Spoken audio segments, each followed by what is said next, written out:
Solving equations for one unknown, the old school way. Whenever you have an equation with one variable, that variable is not really a variable, but an unknown. If it's a linear function and not, for instance, something like a quadratic or absolute value function, there is one number on a number line that makes the equation a true statement. Each of these unknowns fits somewhere on this number line for all three of these equations. In algebra, there is a convention of marking the solution as a point on the number line. The point could be on the integer or between integers someplace. Since the number line extends infinitely in each direction, to the left, negative infinity, to the right, positive infinity, a solution could be outside the labeled numbers. Let's look at our first problem. 12 minus n equals 13. Since we are solving for n, let's circle that first. In solving, we need to find the value for n that makes the equation a true statement. We can use principles of algebra to get the n by itself. What we can do to figure out the order of what needs to be eliminated first to solve for n is to draw rings around the remaining numbers we need to eliminate. The next ring includes the negative sign. It's the red ring here. Now we place a final ring including the 12. The purple ring encloses everything on the left side of the equation. Picture the left side of the equation with the rings like the layers of an onion.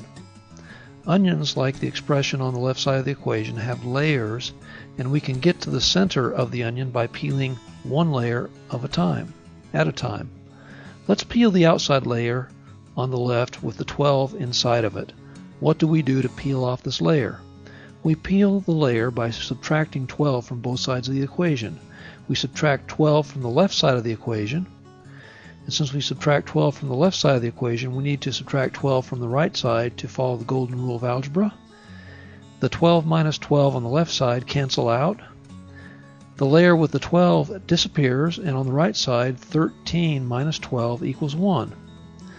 Now we have to eliminate the red ring with the negative sign, that layer. What does the negative sign mean? It means that n is multiplied by negative 1. What do we need to do? We need to divide by negative 1. And if we divide the left side by negative 1, what do we have to do on the right side of the equation? We have to divide it by negative 1 also. The red layer is peeled off. All we have left is the layer with n itself, and we see the answer is n equals negative 1. To graph the solution, we mark the point on the number line. To check the answer, put the answer in the calculator by pressing the negative sign first, then enter the 1. Store for n by pressing the STO key, or storage key, on the left side of the keypad.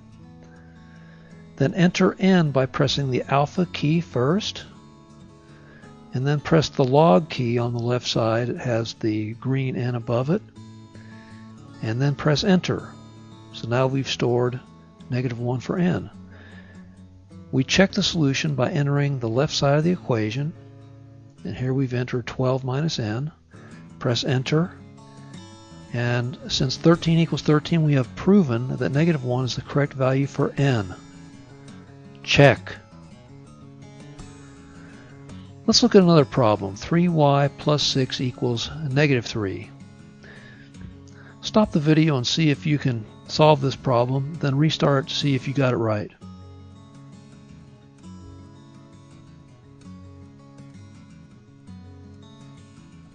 First, I'll draw the layers to remind us of what to do first. The first layer has the positive 6 in it. What do we do to get rid of it? We subtract it from both sides. Numbers on the left cancel. Bring down the result. We have 3y equals negative 9. Now we put the layers again. Let's get rid of the next layer, the 3, by dividing. Both sides. 3 over 3 on the left cancel. Bring down the result. Y equals negative 3. Let's check our answer. We first store negative 3 for y, negative 3, then storage, then we press alpha, and then the 1 key, press enter, and then we enter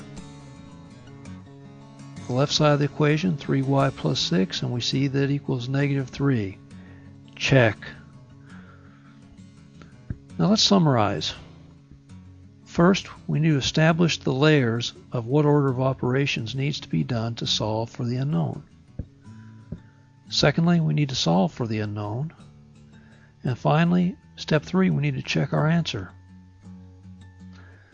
I plan to have a video out on solving one variable equations using the magic bridge method and some also using the graphing calculator methods as well.